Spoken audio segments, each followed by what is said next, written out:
Well, I am, my name is Carolina Serafin. We never met, so I will just say my name. And it's a real honor to be able to open this wonderful event. I want to welcome everybody on this rainy spring Tuesday. Our guests, I don't know how it is where you are, but here it's raining. Our guests and participants, I want to thank our speakers for agreeing to share their expertise with us. Our guests for joining us online and in person, and especially also Lucia Casiraghi for organizing this event. Thank you. The topic of gender in Italian and French is especially important for our efforts to make our language curriculum as inclusive, equitable, and diverse as possible.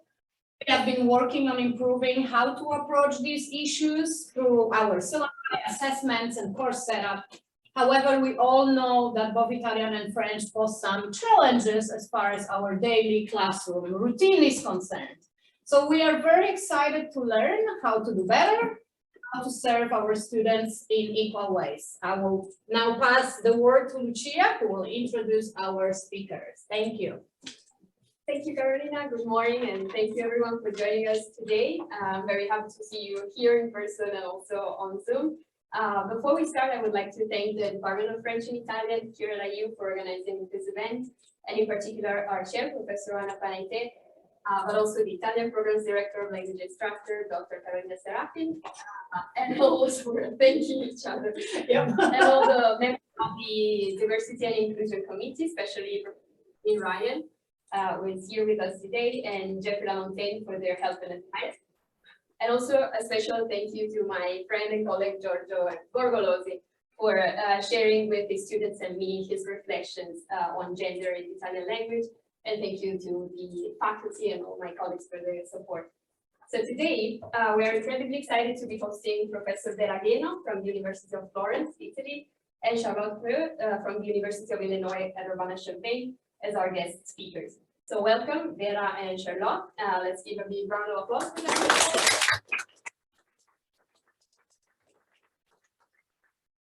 So we're going to start with Professor Gheno's talk, questions of gender in Italian, the state of things, and we will then leave the floor to Charlotte Prieu, who will talk about diversity and inclusion through language, French beyond the grammatical binary. At the end of these talks, we will have around 30 minutes for a discussion section, and of course, everyone will welcome to ask their questions to our guest speakers. So as I said, our first speaker today is Professor Vera Gheno.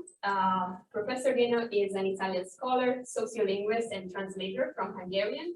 She has collaborated for 20 years with linguistic academies and publishing houses, such as Accademia della Crusca and Zanichelli.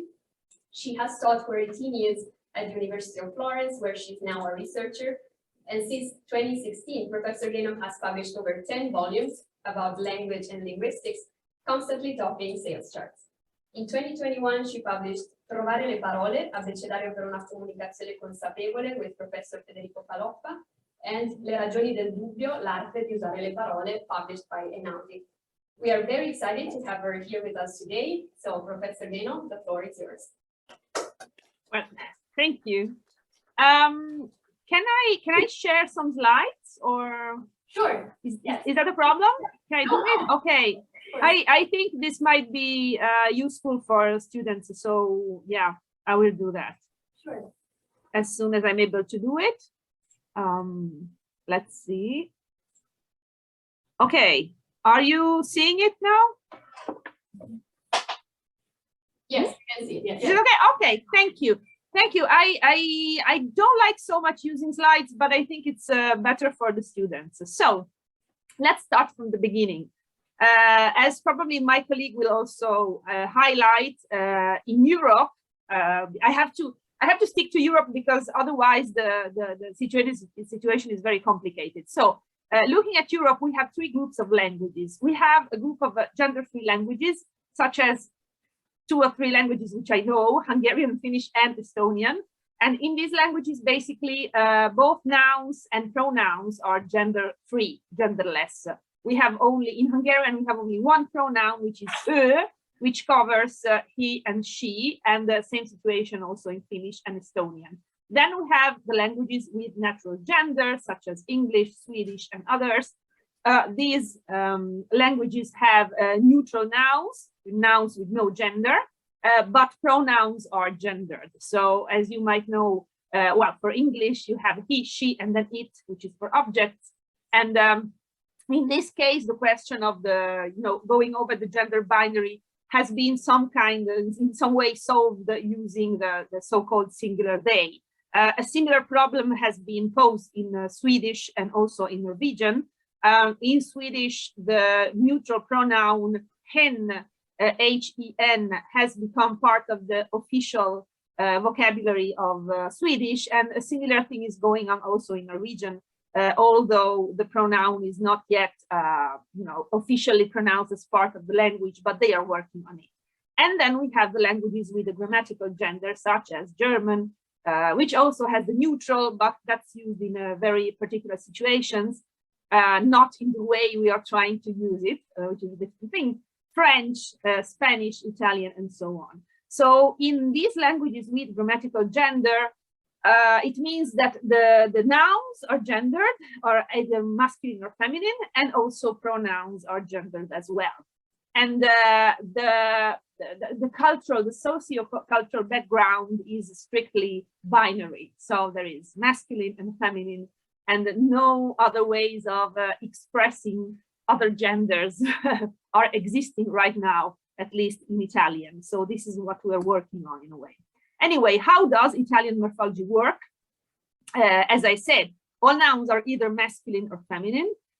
For abstract concepts and inanimate objects, the grammatical gender seemingly has no relation with the semantics of the objects. So we have il sasso, the rock, il mare, the sea, la luna, the moon, which is feminine, and so on.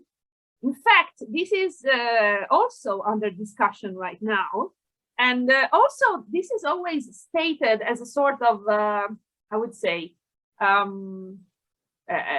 natural thing, that when we are dealing with abstract concepts and inanimate objects, the grammatical gender has no relevance.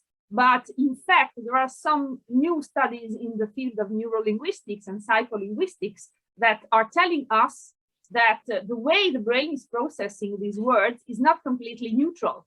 So I suggest you to consult some works by Lera Boroditsky or Pascal Gigax, and they both have written some very interesting studies on the way the brain is somehow tricked into changing the way that it thinks about objects, if the objects are feminine or masculine. So, the gender of the word is masculine or feminine. So this is very interesting, and it's an open field because now we are starting to have enough data to understand better also the way the brain works. Anyway, when we deal with animals and human beings, the things change a little bit because the grammatical gender generally has something to do at this point with the semantic gender of what we are indicating with that word. So we have gatto, gatta, male, female, cat, but also professore, professoressa, male, female, professor. Now, what I want to underline here is that especially when we are dealing with human beings, the way we choose the words is connected with the perceived gender of the person. So if we are seeing a person from behind that has, I see, a skirt or long hair, and going into a classroom, we will think that she might be a female and address her as a professoressa, like an automatic thing. We have a presumption that that person is of a feminine gender. So it is funny to pinpoint for me, that in most books, in most grammars, there is a very strict relation between not the perceived gender of the person, but the sex of the person. So the grammars in Italian right now talk about a correlation between the grammatical gender and the sex of the person, as if we were looking at, their biological sex and not the way they express their gender. And I think the way this is described in most Italian grammars is a sign of where is right now the discussion in Italian on this subject, which is in a very primordial state, I would say, but I will try to explain better in a few slides. And then pronouns in Italian are either masculine or feminine. So we have lui, lei, egli, ella, esso, essa, but there is no neutral, not even in the traditional sense. So there is no neutral in the sense of the Latin, which had something similar to the English it. And also we have no way of non-expressing the gender of something, of a person or an animal. So we don't have a neutral form or an ungendered form, I would say. So in the case of animals and humans, the formation of feminine goes as follows. We can recognize 4 types of morphological behavior. We have the nomi di genere fisso, names of fixed gender, those like padre, madre, fratello, sorella, marito, moglie, but also bue, vacca, so cow, ox, cow. And in these cases, the difference is the difference of gender is expressed to different words. So if you don't know that fratello, sorella are a couple, brother, sister, you just don't understand it. Exactly as bue, vacca. Then we have the nomi di genere promiscuo, names of promiscuous gender. These are names that have only one gender, grammatical gender, and they are used for both semantic genders. So il serpente, the snake, if I want to state il serpente is masculine, if I want to say that it's a female snake, I have to say il serpente femmina or la femmina del serpente. And similar to this, for these nouns that have to do with professions of people, la guardia, il pedone, professions or things that people do. Eugenio, the genius, la stella del cinema, the movie star. We don't have lo stello del cinema. So Kate Blanchett is a stella del cinema, but also Brad Pitt is a stella del cinema. So there is no analog in the other gender. Then we have the nomi di genere comune, names of common gender. Basically, these nouns are épicènes, as they say also in French, épicène. So they have both genders, and it is enough to change the article and then all the other elements of the phrase. So la astronauta è andata sulla luna. The female astronaut has gone to the moon. L'astronauta è andato sulla luna, no? Il docente Mario Rossi, the male professor Mario Rossi, la docente Vera Gheno, the female professor Vera Gheno, and so on. And then, last but not least, we have the so-called nomi di genere mobile, names of mobile gender. Those like il maestro, la maestra, il revisore, la revisora, il gestore, la gestrice, l'infermiere, l'infermiera. I have tried to pick different nouns that behave differently, just to highlight all the morphological solutions that are in Italian, are present in Italian. So how can you exactly know which one is the right feminine form? A little bit by heart and a little bit helping yourself with the vocabulary. So even native speakers of Italian do not know all the feminine forms without looking at a dictionary, because some are very common, like maestro, maestra, but others not so much. For example, gestore, gestrice is not that much in use, so maybe somebody has to look up for the right form, even if a native speaker. So the beginning of discussion on Italian gendered language and how to use it in a more in a less sexist way begins in 1986, 1987 with this very important document written by linguist Alma Sabatini, Raccomandazioni per un uso non sessista della lingua italiana. She wrote this essay for the government, so it's a study funded by the government, who in a way felt the need to reflect on the way language was used at the time by the government, but also by media, by people, and so on. And she highlights a whole series of sexist linguistic behaviors. And in many cases, these behaviors were not so obvious even to native speakers. So she says, for example, the first thing she said is that Italian, for the way it is morphologically built as a language with grammatical gender, cannot be degenderized. So other strategies must be put in place to solve the problem of the sexist use.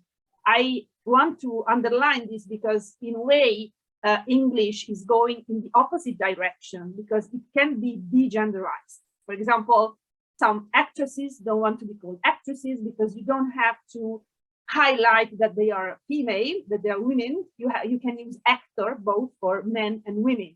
So you cannot do this in Italian because attore is not analog to actor because it's a masculine form, it's not a neutral form.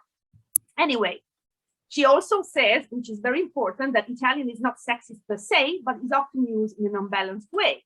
And she also points out that the feminine forms of works of several jobs are used for lower professional positions, like sarta, cassiera, maestra, or positions that are not lower per se, but are perceived as lower. For example, a primary school teacher. It's not in any way a low job, but this is the way it is considered. It's not a high-end job. Anyway, she also notes that the masculine form is used for women that are in prestigious jobs and ethical positions. So ministro, deputato, avvocato, ingegnere, and so on. Ingegnere Vera Gheno, ministro Vera Gheno, deputato Vera Gheno. So there, even if the feminine form is existing, deputata, ingegnera, ministra, at the time, Alma Sabatini writes, it was not simply used. And she also notes the use of the so-called overextended masculine when referring to a mixed group. So, cari tutti benvenuti, buonasera a tutti, and so on.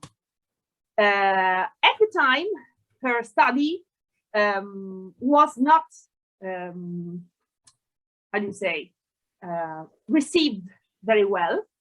Many intellectuals, mainly male intellectuals, pointed out that it was the things that Alma Sabatini was discussing about were stupid.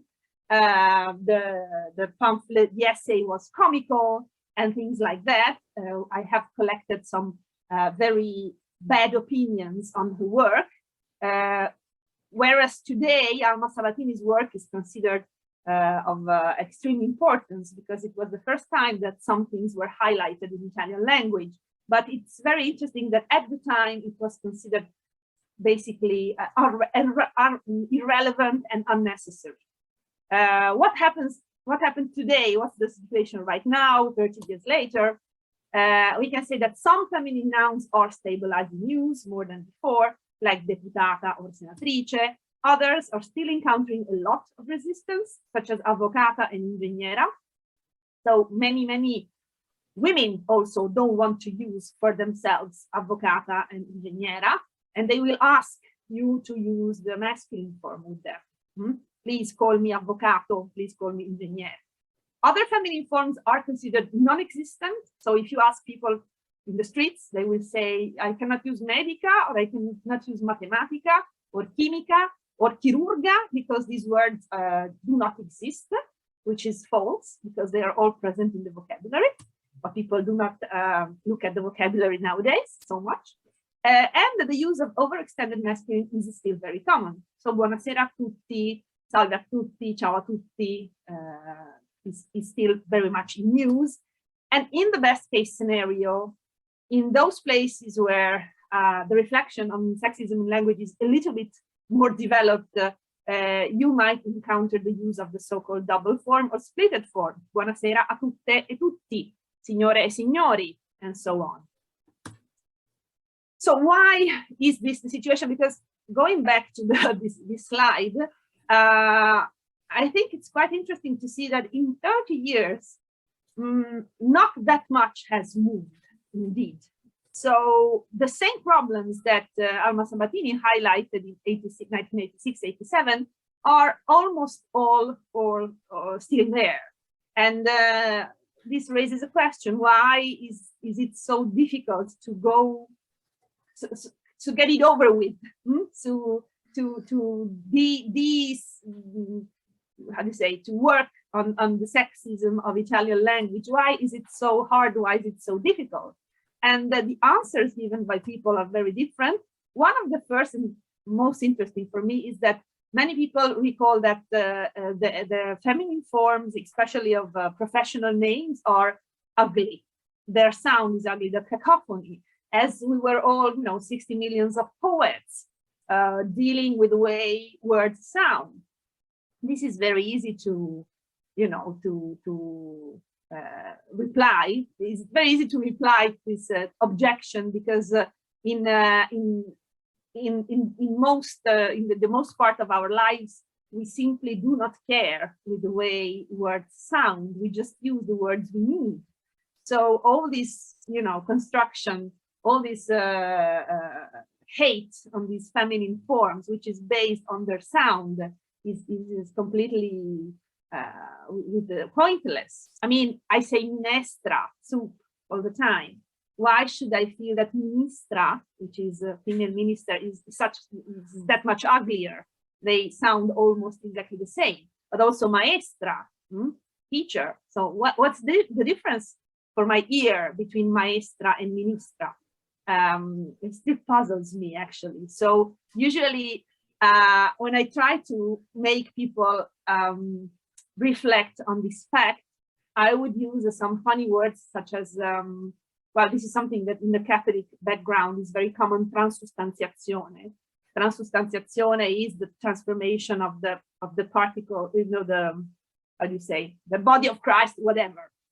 Somebody will be able to explain it better, but transustantiazione is a very peculiar word, and nobody has ever said, oh, don't use that word because it's cacophonic. You know what I mean? So that's really a non-existent problem. This is one of the first things that everybody will tell you. I don't use ministra because it sounds ugly.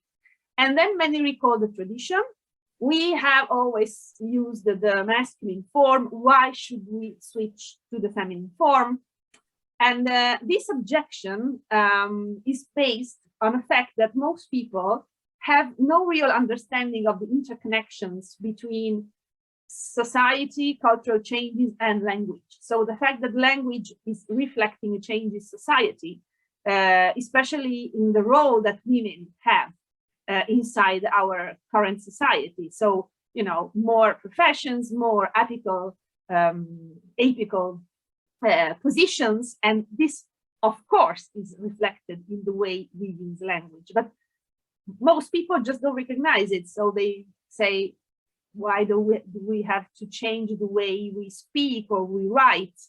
They don't understand the importance of the linguistic visibility, which in many cases is linked to a social visibility. So if you use ministra, if you use assessora, if you use questora, even if you use marescialla or capitana, you train the brain to think that in that position will be perfectly normal to alternate between the sexes, the genders. So I can find a woman as well as a man, and we have not talked about other genders yet, but I will arrive to that. Many consider these feminine forms unnecessary, and it's also labeled, it's funny, an excess of political correctness.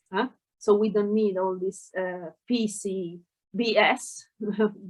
I am quoting verbatim things that are told to me all the time. And of course, at the base of all this, I think there is a lack of the so-called meta-linguistic reasoning, because we are not used to do it in schools. Italian schools prepare you excellently from a grammatical point of view. So, morphology, analysis of this and that level of the use of language, but we don't really study the way language is then pragmatically used inside the society as a way of making visible a culture or cultures of a speaking community. This aspect of the linguistic knowledge is not so much studied in schools. So if you don't study it at the university, you won't ever get a grip of the importance of the entanglement, I would say, between reality, society, and language. So this is the situation right now. In the last years, and I'm checking the time, okay. In the last years, a new problem, a new question, a new social question, a new perspective maybe has emerged. And this perspective, of course, first emerged in LGBTQIA+ groups, as well as in intersectional feminist groups or trans feminist groups, which is the presence of persons that do not define themselves as males or females, men or women. And this poses a problem in a language like Italian. If Italian has only a feminine and a masculine form, how can I address a person of unspecified gender? How can I, what kind of pronouns can I use for them? How can I address them with adjectives, for example? Ti vedo bella stasera. I see you're beautiful tonight. Ti vedo bello stasera. This is the masculine form. But if I have a non-binary person in front of myself, how can I address them? I would say them in English, but I don't have an analog, an official analog in any way of a them, of a singular they in Italian. Lui, lei. So this poses a problem. But also there is a second problem. How can I address a mixed crowd when I recognize that in that crowd I can have men, women, and others? How can I address all these together? Signore e signori, ladies and gentlemen, is just not enough anymore. So how can I do that? And also, because I'm sorry, I said the things upside down, but when I say a person of unspecified gender, I'm also hinting of those cases where I don't need to specify a gender. In English, you say, somebody left their umbrella here. I hope they come back for it. In Italian, I would say qualcuno, masculine, overextended masculine, qualcuno ha lasciato qui il suo ombrello, spero che torni a prenderlo. Qualcuno. I don't have a somebody with no gender. So you see, we have three different problems that might have a common solution. How to deal with the gender queer, non-binary, gender fluid, gender whatever, agender, intersex persons, how to address a person with unspecified gender, and how to address a mixed crowd. Now, in the last 10 years, in LGBT+ groups and all the other groups I have already listed, some experiments have been going on, which were unknown to people outside these communities. So the first strategy is the asterisk.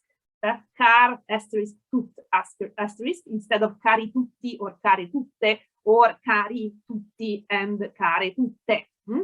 And of course, the asterisks as well as the X or the underscore or the apostrophe or the X pose all the same problem, the same limitation, that they all work in a written form, but I don't know how to pronounce them. So of these solutions, the only one that can be used also in the oral language, in spoken language, is the U, which is the only one that the only vowel that in official Italian morphology is free of marks. It's not used in the morphology of Italian. So instead of cari tutti or care tutte, I can use caro tutto, benvenuto, which sounds a little bit funny, but I have heard it used in many communities where I have been as a guest. Now, the U is not officially, widely accepted by everybody because they say, many people say, I mean, this is not really a problem, but many people say they don't like it because it sounds like Sardinian dialect. I say this in between quotation marks. But apart from that, it's true that many dialects of the Italian peninsula or aerial languages, as you want, as you like, as you prefer, the U is used as a mark of the masculine. So for me, I have a little bit of dialectology studies in my pocket. The U is unacceptable because for me, it's like an extra masculine. It's over the O. It's even more masculine than the O. So for me, this is not the best solution. And in the last years, one last solution started to circulate, which is the schwa, or schwa, as you say in English, I guess. Care tutta. You probably know what is the schwa. The form is that of this small caps E rotated of 180 degrees.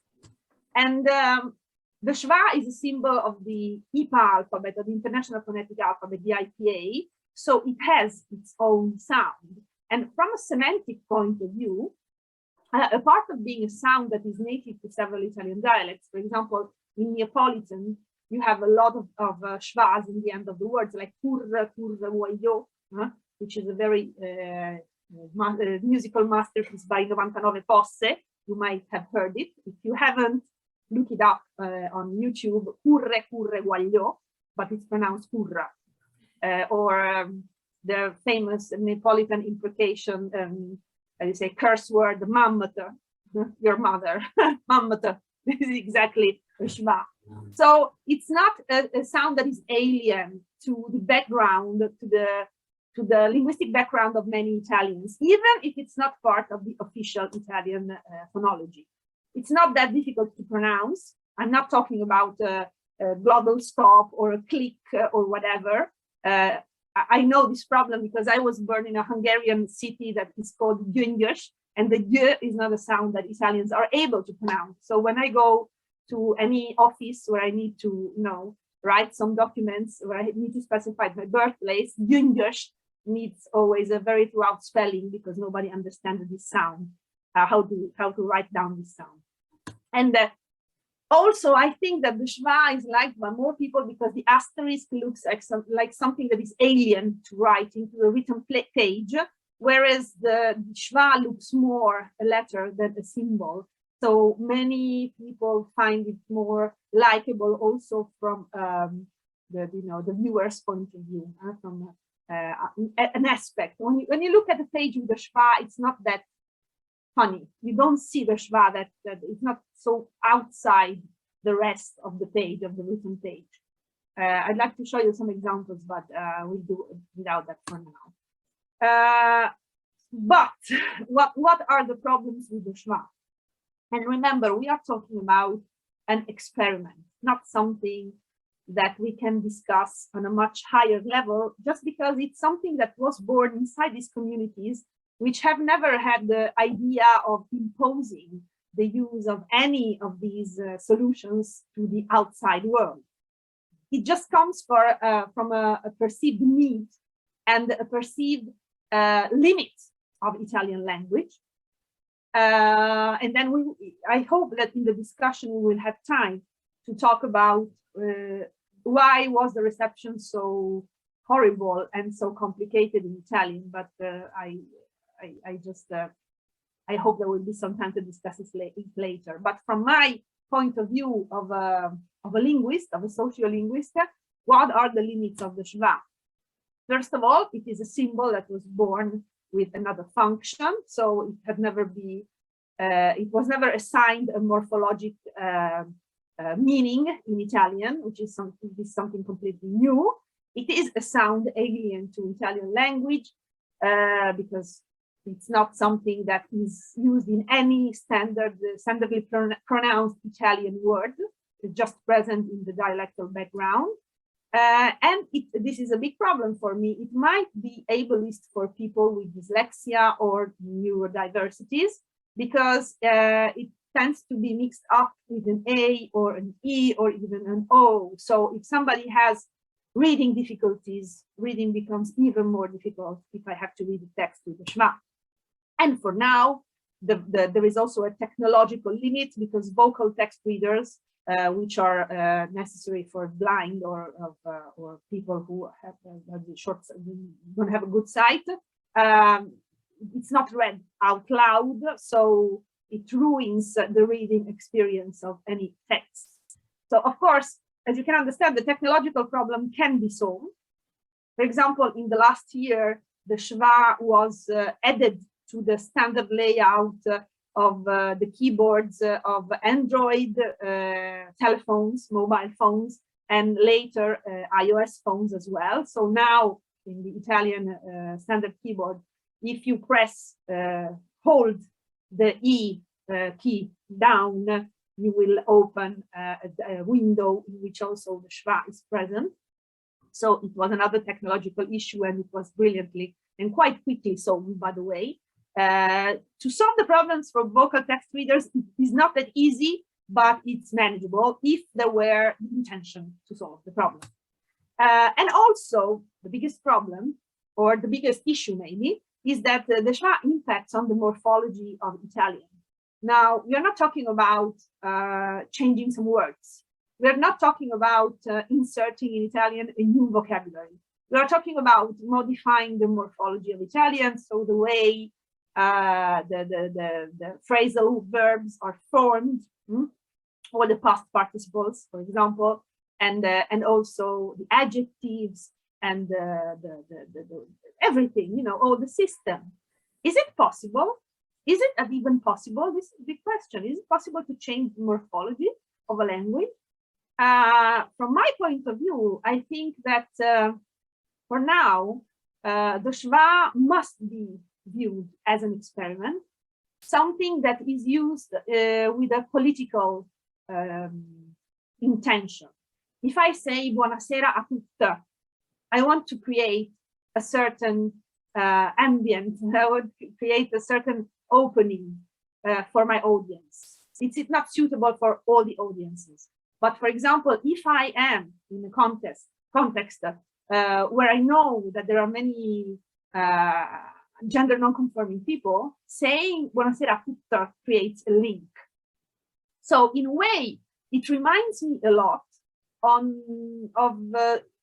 the use that was in the 1970s of the word her story instead of his story. Of course, the historians that used her story knew very well that the his in history has nothing to do with the his in the sense of the masculine form. But despite knowing the etymology of the word, they decided to use her story to underline how much women were missing from history. And this is the way I use the schwa, and this is the way I recognize the use of schwa as a sort of protest, as a need to be politically, socially, and culturally visible. So what? Now, I hope there will be time for more discussion, but the discussion in Italy, very funnily, is still on whether inclusive language is right or wrong, possible or impossible, not on the ways that it could be implemented. So I am a reader of Emil Cioran, and he talks about the way we inhabit not nations but languages. So for me, it's natural that we have to try to implement other ways of using the language so to make it habitable by everybody.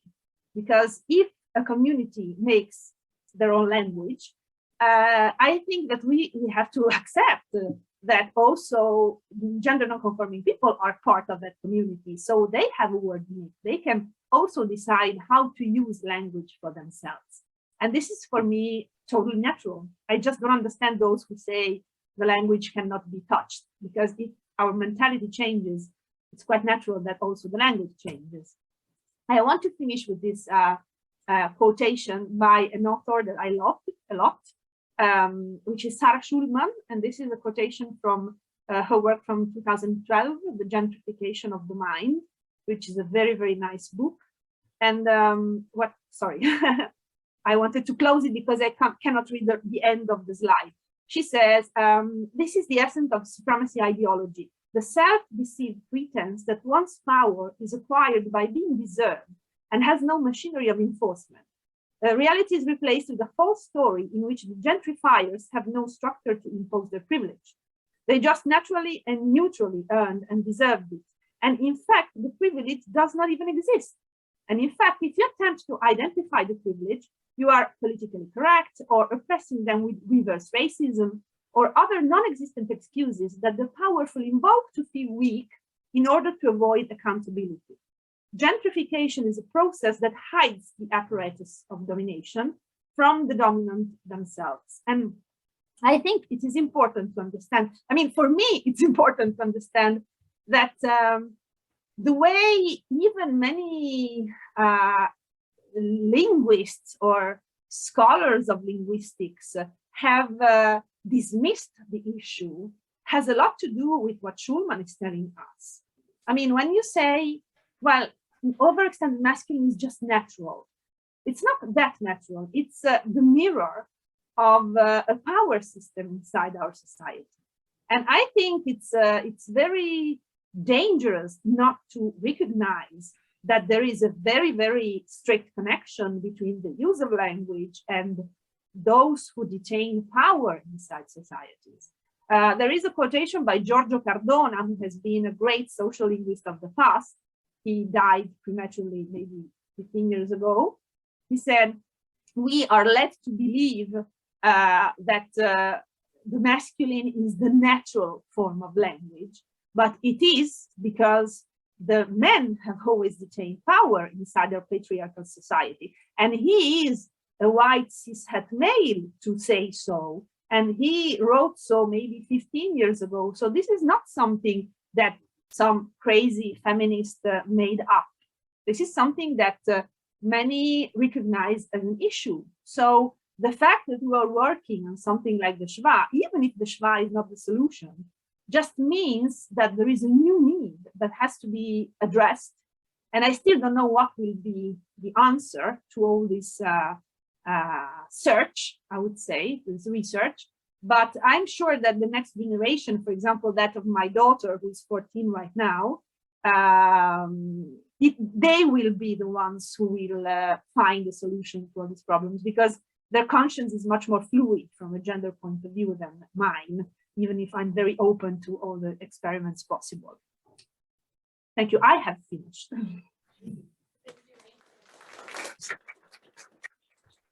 Thank you. Thank you, grazie. Thank you very much, Vera, for this wonderful talk. And I'm sure there will be a lot of comments and questions for you during the final discussion. I certainly have at least one question for you. And as you said, we will also have time to explore more in depth the reception of the Schwa and all the other issues we are talking about today. So thank you again. And so now we can leave the floor to our second speaker, Charlotte Prieu. She's a PhD candidate at the Department of French and Italian at the University of Illinois at Urbana-Champaign. Her dissertation is titled Language Practices of a Digital Black Feminist Community on French Twitter, Gender, Race, and Sociopolitical Discourse. And this thesis is the result of her commitment to centering her scholarship on social justice issues. As a French native, she is concerned with empowering speakers and learners of French through advocating for more inclusive language practices. Her work has been impactful within the department, where inclusive language is now used in the basic language program. She's finishing her program this semester, so congratulations, Charlotte, and plans to work in tech, where she hopes to support marginalized people and advocate for social justice. So Charlotte, the floor is yours. Thank you so much. I'm going to share my screen so you can see my slides.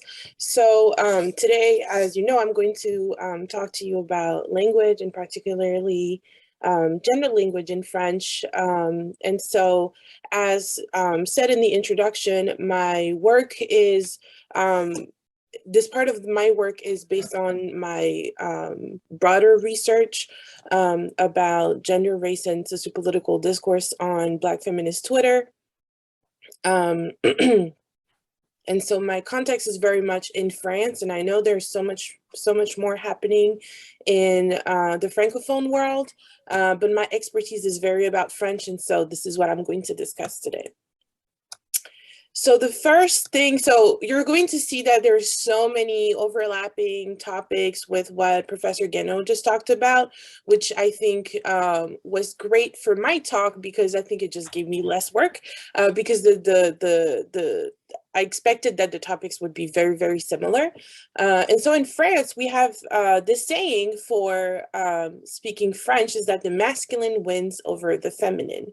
So what it is that whenever you have one man and 1,000 women, you're still going to use the masculine for gender agreements. So until the 17th century, the agreements were actually based on proximity. So if you had a masculine subject and a feminine subject, whichever was closer to the verb or closer to the article would transfer to, not the article, sorry, the adjective would transfer, the gender would transfer for that agreement. However, we have a very not nice man from the French Academy who decided in 1647 that the masculine was more noble and superior to feminine, and therefore should be dominating in language. So this is how we see that the ideologies about gender and patriarchy are transferred into languages. So that's when he decided it, and the French Academy just decided to go with it. And so this is why now the masculine is seen as a neutral in the French language, even though I'm going to say that it's demonstrate today that it's not neutral, and how it's similar to what Professor Gheno said about Italian.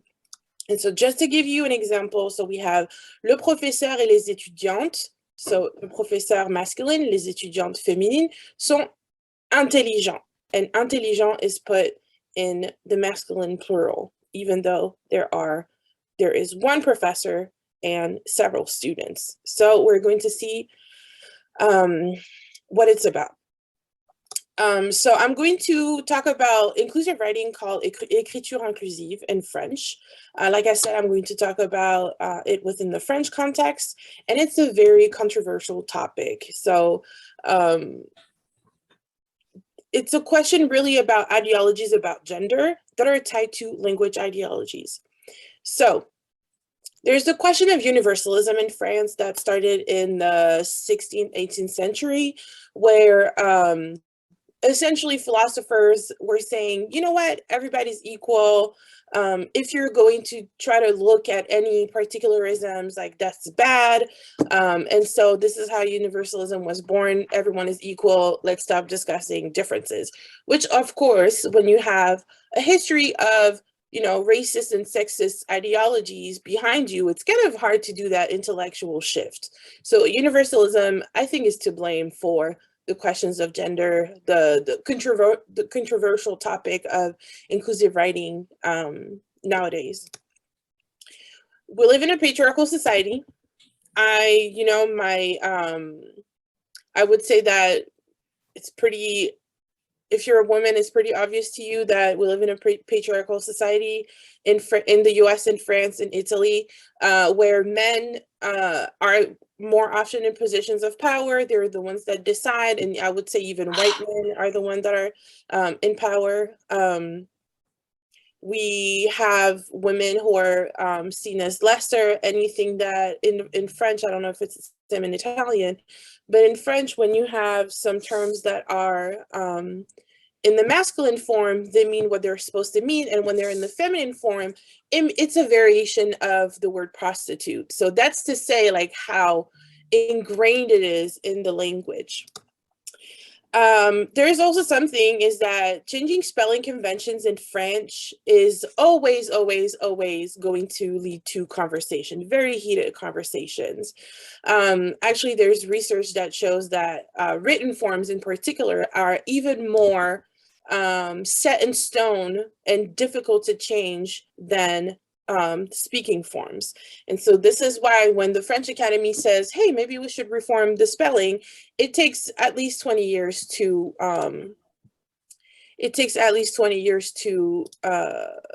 be discussed more, accurately.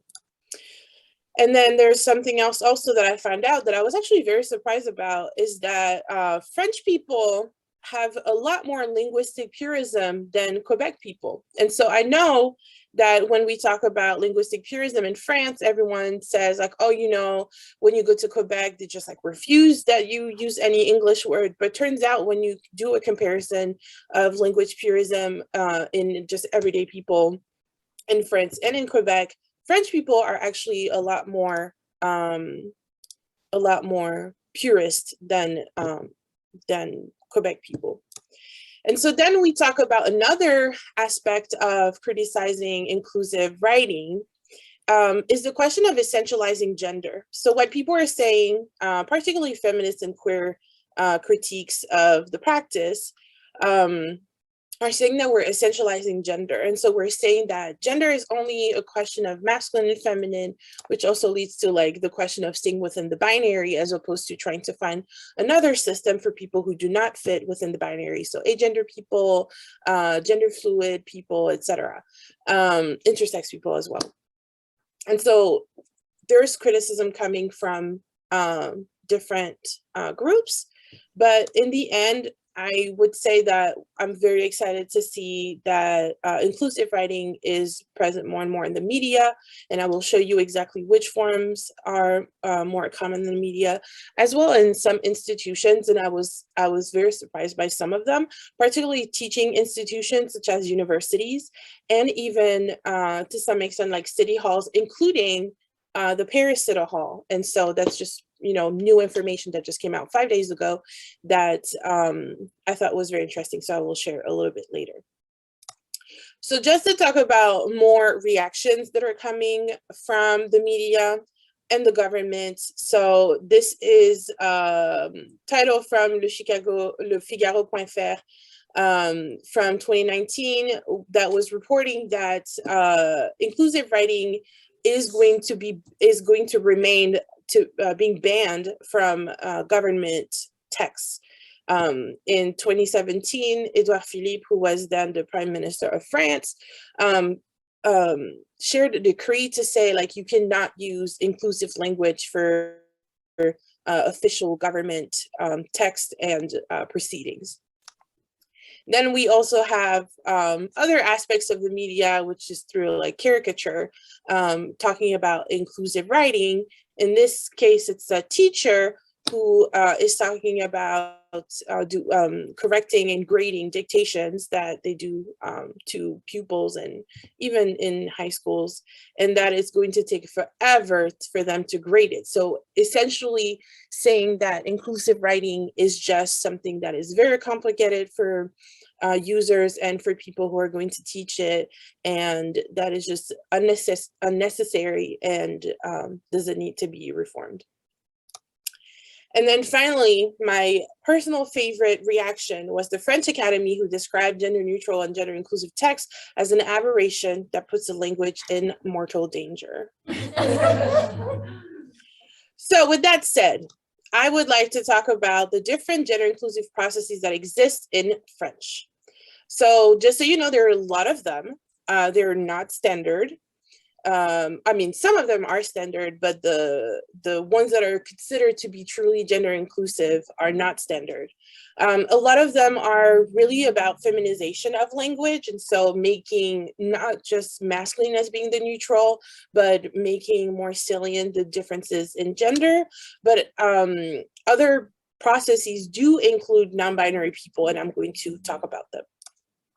So I already talked about the proximity agreement, which is something that historically existed but was forgotten for a really long time, thanks to Vaugelas and the French Academy. Another possibility is to alternate gender. And so instead of just using the masculine as something that is, you know, universal and the neutral, you switch between feminine and masculine. We also have something that has become more and more common is to use doubling. So instead of saying workers just the masculine, you're going to say workers and workers, but masculine and feminine, which is something that we see a lot, especially in political speeches.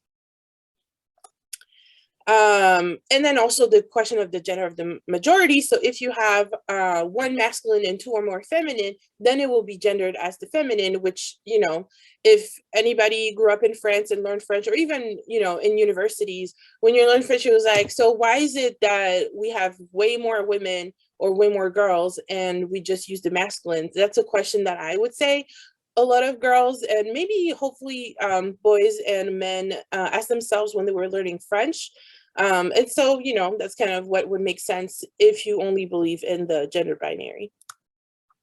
So the issue with that is that, the issue with it is that it remains within the binary. However, it still present more equity in terms of language and the space that the language takes between masculine and feminine.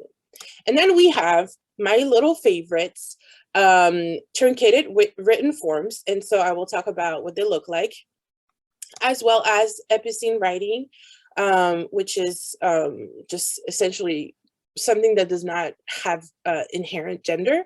And so whether it be existing terms or neologisms. And the reason why I really like them is that they include non-binary people a lot more, not always, but a lot more. The issue, however, is that they're less known, not standardized, and also just very controversial, and can lead to, you know, people dismissing entirely what you said because of their language ideologies, and I would say also their gender ideologies. Okay, so let's start with what is already existing. We have epicene words in French. So my goal here is to kind of play with ambiguity. So epicene words is pretty much only for nouns and adjectives. And the issue for nouns is that the article is still gendered, but I will talk about potential solutions with neologisms later. So we have a lot of words ending in E, like linguiste, like me and Prof Gheno, and probably a lot of you. Sympathique, which is, you know, the adjective for nice, that end in E, and that by themselves are not inherently gendered. Then we have collective nouns. Un groupe, a group. La direction, I actually don't know what would be the translation for that in English, but it's not saying like the director, is like the people who are directing the institution. And then we also have people language, which is pretty common or more and more common in the US as well, where you talk about groups of people. So les personnes âgées, what we are talking about here is the grammatical gender of la personne. La personne is always going to be grammatically feminine. And so it doesn't really matter where you're talking about a man, a woman, intersex person, gender fluid person. La personne is always going to be feminine. And so then you can talk about the group. So les personnes âgées, older people, les personnes mariées, married people. And it kind of solves some situations because of this assigned grammatical gender. Now I'm going to talk about when you cannot use epicene words. So we have neologisms and amalgamations. So here we have on the left, the standard French words, heureuse and heureux, which mean happy. And then we have one of the neologisms, which is heureuse. So if you speak French, you may have never heard this word before, totally fine. I'm happy to introduce it to you. And it's one of the words that are used. And what is useful with that is that you can actually hear the pronunciation, heureuse. Then we have belle and beau, so the feminine and masculine for beautiful. And then we have two different ways of saying it, bello or beau, but it sounds very much like the masculine version. So I really like bello because phonologically speaking, it's something that makes more sense. It's something that we would see possibly in, you know, it's just something that makes sense with the French phonology, and that includes both genders. And then we have other words like selective versus selectif, which means selective. And then you have, again, two versions that are possible based on the neologism. So selectifive, again, this one, you can hear it, selectifive. You can hear that it could be an epicene word that is a neologism. And then you have selective, which here does not, you know, match very much the existing rule of French phonology. And so my research, because I have been looking at actual practices of Black feminists online, my research shows that there's a preference for the forms that are already abiding to the French phonology. And then we have truncated forms, which I love them. So it works for nouns, adjective, past participle, and I'm going to introduce different forms of it, but it's essentially the same principle. So you're going to use punctuation as a tool. So we can use the dot, and so in the standard you have l'étudiante, feminine, or l'étudiant, masculine, say student. And then here with the inclusive form, you just add a dot and the E, and then you combine the two forms together. We also have a median dot or interpunct, which is essentially the same thing, but the dot is a little bit higher, so it's kind of like a separate punctuation that makes it a little more obvious that it's inclusive writing. And so here it's a different kind of suffix, so les coordinatrices or les coordinateurs. So we have two examples of suffixes that are not just by adding an E, but just kind of changing in form. And so you can have les coordinatrices or les coordinatrices. And so that is something that also would make sense with French phonology when you put them together. Same, you have people using apostrophe, you have les professionnels with the feminine, les professionnels with the masculine. Here they're pronounced exactly the same, professionnel, professionnel. And so for pronunciation, it's not as much of an issue. This one would be very much for written forms so that you can present that there are, you know, an attempt for inclusivity in there. And then another one, which is the one that I tend to use the most, I would say, is the dash. And the reason why I use that is simply because my research is focused on Twitter.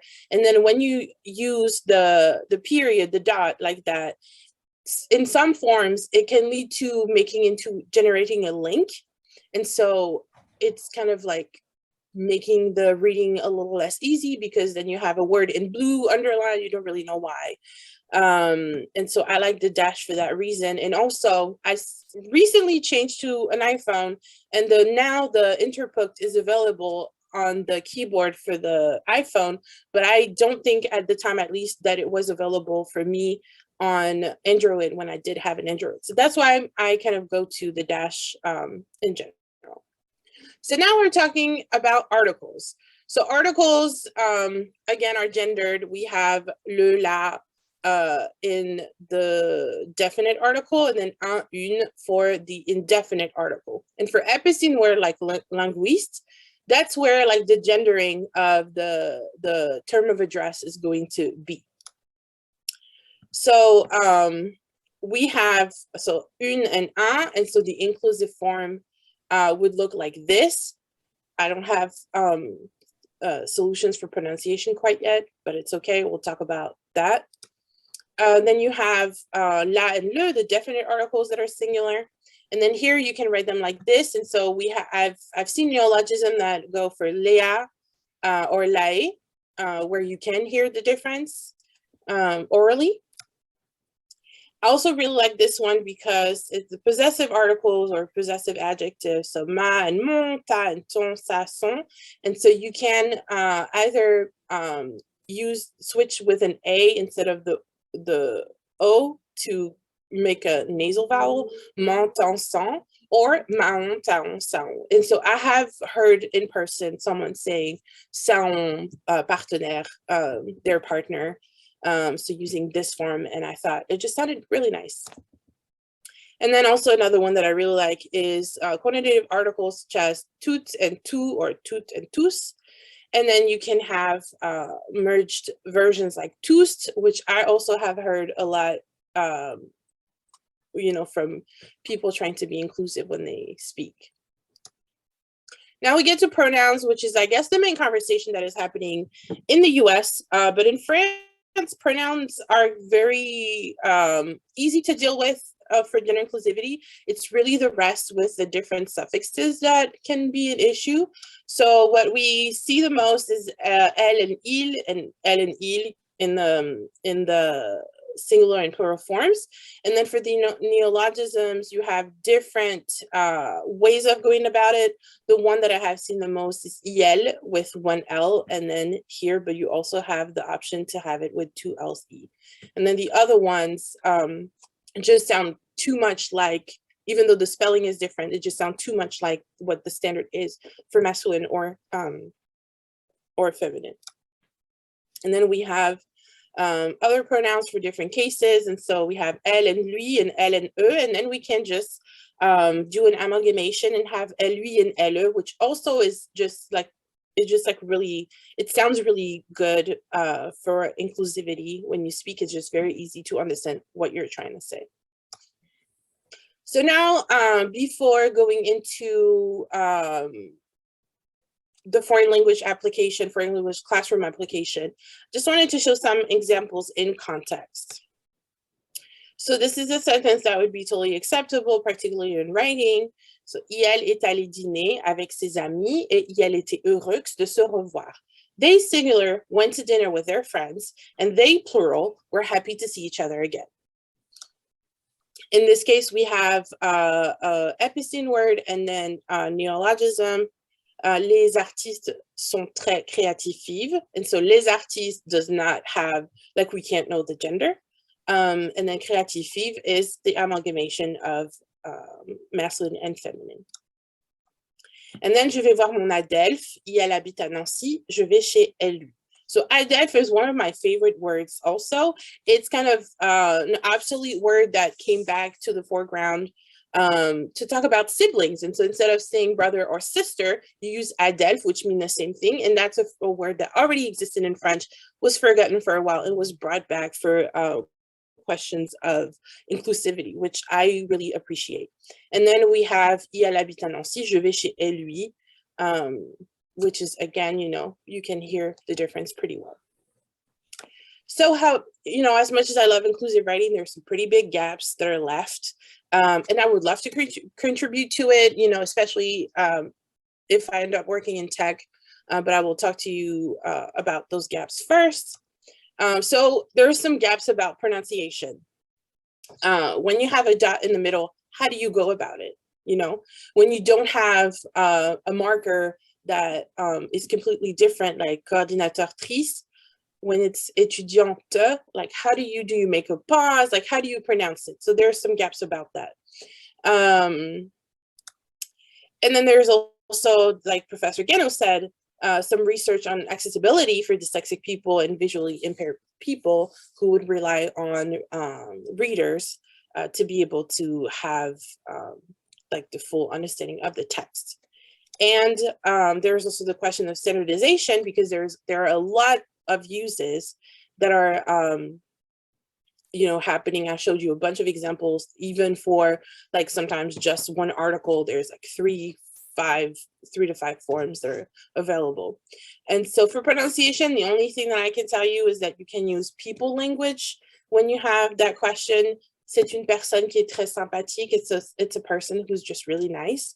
And then that way you're just relying on grammatical gender rather than the gender of the person that you're trying to talk to or talk about.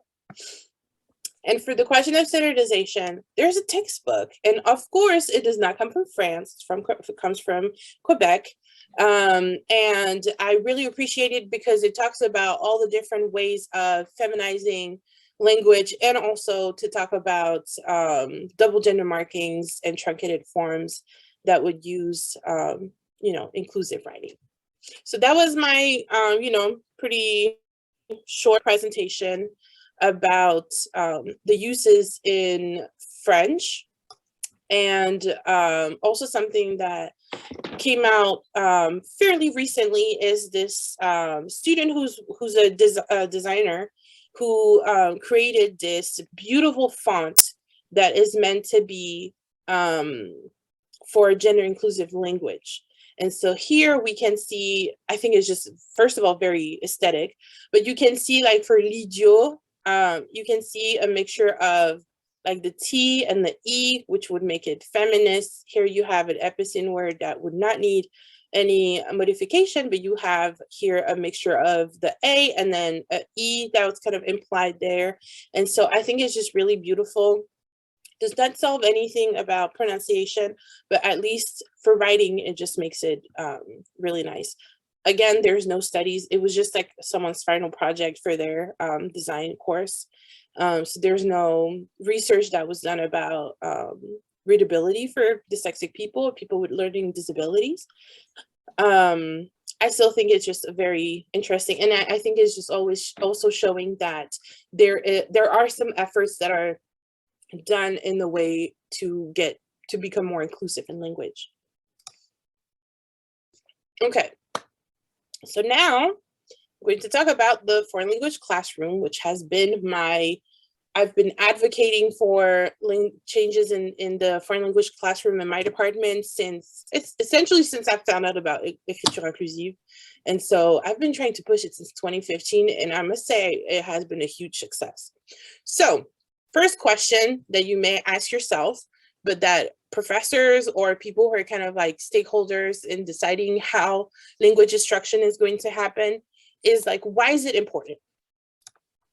So first of all, we have a growing diversity of students in the classroom, either because students are seeing that ideologies about gender are changing, and so they're okay with coming out as having a partner who's like, when they're gay, when they're lesbian, bisexual. We have also, because of you know, evolving ideologies about gender, more and more students coming out as trans, gender fluid, non-binary. And so we have a diversity and 4 questions of accessibility for these students. We need to adapt the language. And so first for LGBT students as well as their allies. And I can tell you for a fact that in my department, we have had students who dropped classes entirely because they knew that some other instructors in the department were teaching gender inclusive language. But when they went to the next level, their professor, their instructor was actually pretty against gender inclusive language. They had no other possibility to take French with another instructor, just drop French altogether. So for the retention of LGBTQ+ students, this can be a really important aspect for the departments. And also, we just want students to be comfortable with being able to express themselves with their pronouns, with their right gender identity, without having to compromise and say, okay, how do I feel more masculine or more feminine in French because there's no option for me? Now we're giving them the option to do that. And so in 2019, one of my colleagues and I, so now she's a doctor, hopefully I'll be a doctor at the end of the month. We ran a national survey. We asked foreign language instructors knowledge and practices about foreign language in the classroom. And so we found that of all the respondents, 88.5% of the languages that were surveyed require an agreement, both in gender and number, to be made beyond the pronouns. So it's not just a question of pronouns, it's nouns, adjectives, articles, past participles, etc. And so of all the languages that we surveyed, there was Russian, Macedonian, French, Spanish, Yoruba, Italian, English, German, Arabic, Dutch, Chinese, Tibetan, Czech, and Armenian. So great diversity of that. So the next graph that I'm going to show you is about those languages.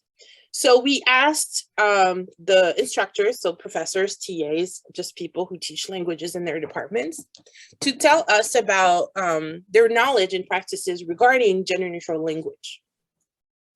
So we see that 37.7% of those instructors know, use, and teach gender neutral language. And I was delighted to see that. However, the other side of the coin is that we have people who know and use it, but just don't know how to teach it. And so I think it would be great to have efforts on how to do it, how to accompany professors and TAs who want to teach it, who know how to use it, and just don't know how to introduce it to students. I think there is a great effort for that. Then there's 10%, about 10% of people who know and use gender neutral in their everyday life, but choose not to teach it. That's a choice that they're making. And then there's 14% who know what it is, but do not use it. And then 5% who don't know what gender neutral language is. And so the rest of the survey, we asked people how they felt about teaching it. So 11.3% felt that it's too hard to teach, but 50% thought it was easy to teach, which was great news for us. 12.7% do not believe teaching gender neutral language impacts student motivation in learning the language, while 64.5% believe it does increase student motivation, which was, like I said with the anecdote, it was not one student who left, it was several students who left the class or changed sections because they knew their instructor would not teach them gender inclusive language. 76% believe it's important to use and teach gender neutral language in the foreign language classroom, and 80% believe it's important for students to learn about it in the foreign language classroom. And then over 85% would teach it if they knew how to teach it and want to learn more about and how to teach inclusive language in the foreign language classroom. So it is just incredibly encouraging numbers about teaching gender inclusive language and gender neutral language in the classroom. So now I'm going to talk to you about my experience in my department. What I've noticed is that it's possible to introduce gender inclusive language as early as 101, with providing metalinguistics comments, most times in English, but students really get it. They understand, they're aware of gender ideologies, like gender identities. They're aware of it, and they're very happy most of the time to know how to talk about their non-binary friends or to know how to be less sexist in the language. They're very happy about that.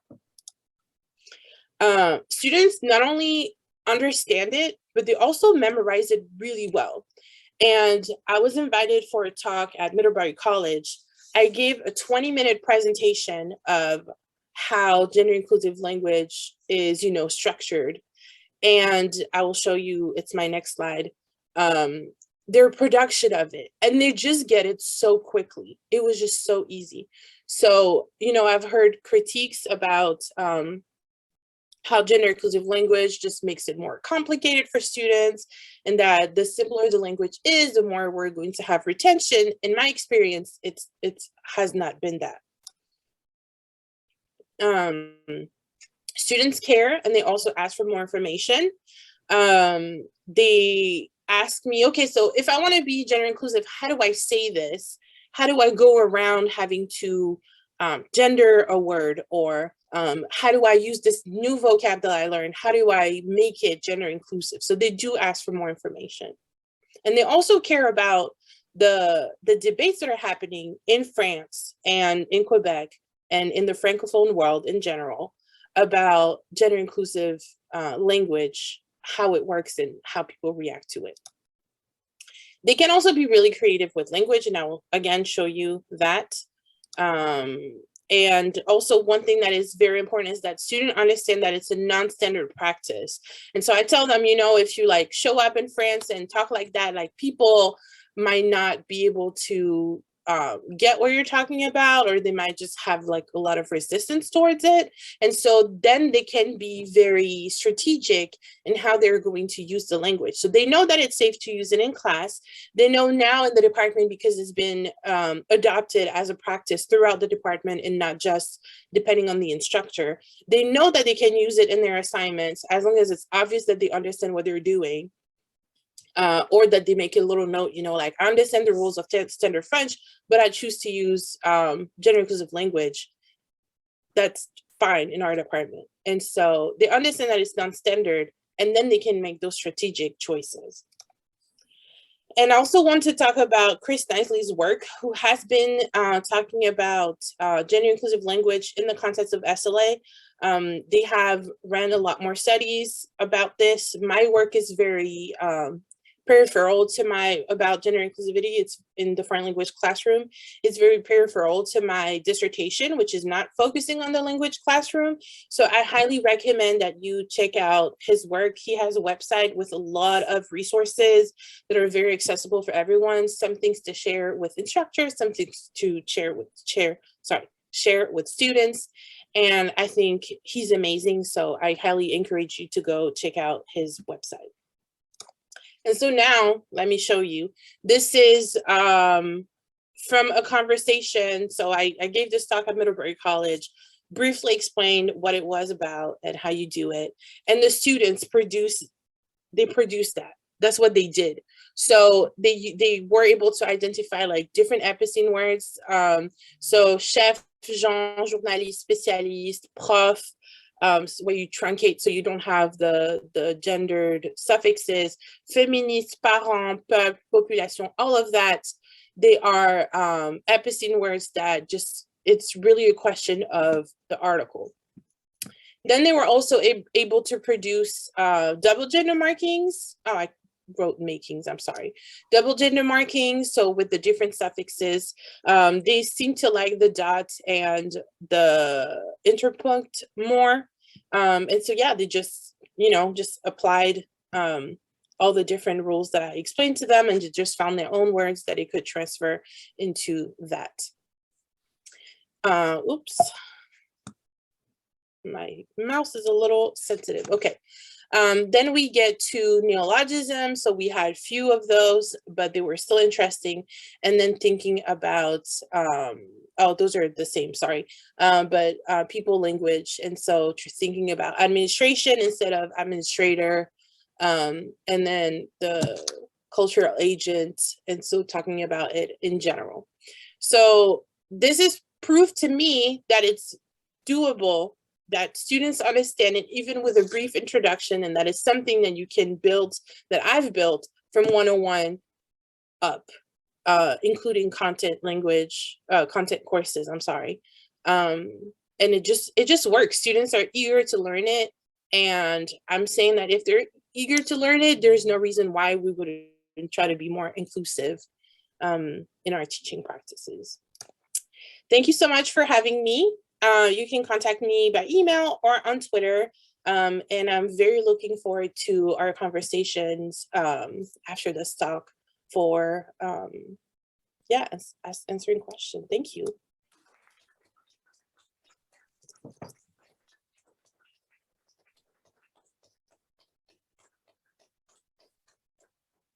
Thank you very much, Charlotte. This was really interesting and also very inspiring and useful for the ones of us who work as language instructors, both for Italian and French instructors. So thank you, and we can now open the final part of our meeting, so the discussion section. And I invite everyone who would like to ask their questions to write in the Zoom chat, or if you feel like they also to talk directly with Vera and Charlotte, and also people here in the room. So the discussion is now open. I know that Giorgio wanted to ask something. Do you want to? Well, you can go first. Okay. Well, first of all, thank you, Lucia, for organizing this amazing conference. Thank you. Thank you. Yes. Guest speakers. And Carolina, who years ago inserted a section on gender pronouns in the syllabi we use in Italian classes. That Giorgio wrote. So Well, I thank him for writing okay, it. whatever. And so, yeah. A big round of thank yous. Everybody's thanking everybody else. That's great. Grateful people. We're I so think. self-congratulatory. My question is on pronouns. Charlotte already brought this up for French. In Italian, I use they, them in English, but I still use lui in Italian because I don't know of any alternative. And also, Vera mentioned several times, or Professor Gheno, beg your pardon. No worries. Vera is okay. It's okay. These new forms emerged from like feminist and LGBTQ communities, and at least in the area of Milan, where I was 5 years ago, people were very concerned with ciao tutto, ciao tutte, tutti tutto, but not with gender pronouns. I've never heard anybody saying, hi, my name is Lake and my pronouns are a, lei. So yeah, maybe because I'm influenced by how things work here in the US, we do that all the time.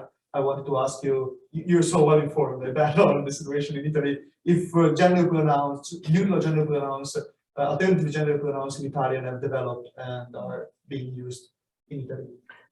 Okay, well, thank you. That's a great question. Straight to the matter. There is one interesting correlation between what is happening in the world of social media and what is happening in Italian, because Italians have not thought that much about pronouns, as you know, it's only a part of the problem, whereas in English the focus is much more on pronouns, because the question of degenderizing the nouns is you know, it's much easier. You don't have this problem that we have, structural problem that we have in Italian. So the problem came up, or the question of pronouns came up much more when Instagram started to give the chance of inserting the pronouns inside the mini biography of the persons. And I have been involved in a lot of discussion how to manage it in Italian, because you know, if I have an English, I have a profile in English, I can write she, her, or whatever, but I don't have the analog in Italian. I don't have the analog of the they, them in Italian. So what is happening right now is that one of the neutral or non-genderized pronouns that is being used by those who use the schwa is lei. So it's written L schwa I, okay? It's not very easy to pronounce, because as you might know from a very famous meme, usually the schwa is not stressed. There is this meme going around, I want to be a schwa is never stressed, but it's not true. My father has been a professor of linguistics for many years at the university, for 40 years at the university. And he told me that there are indeed languages in which a schwa can be in a stressed position. So that's not, you know, linguistically impossible. Is it so difficult to say lei? Not for me, but you know, I have the Hungarian background, so I'm not a normal person from a linguistic point of view. That mixed me up a little bit. But one advocate of the lei has been a quite famous writer in Italy. He is Jonathan Bazzi. He has written a very famous book called Febbre, Fever. And he's also famous for being homosexual and also an advocate for HIV, because he's living as a HIV positive. But he also states that he is feeling, they are feeling more represented by the lei than the lui. So he has written a long post on Facebook about this, and it has been picked up a lot. So people are starting to use the lei. The other important thing to understand where does the schwa stand right now is that there is one publishing house, which is called FEQ, EFFEQU, who has published also my essay, Femminili Singolari, okay?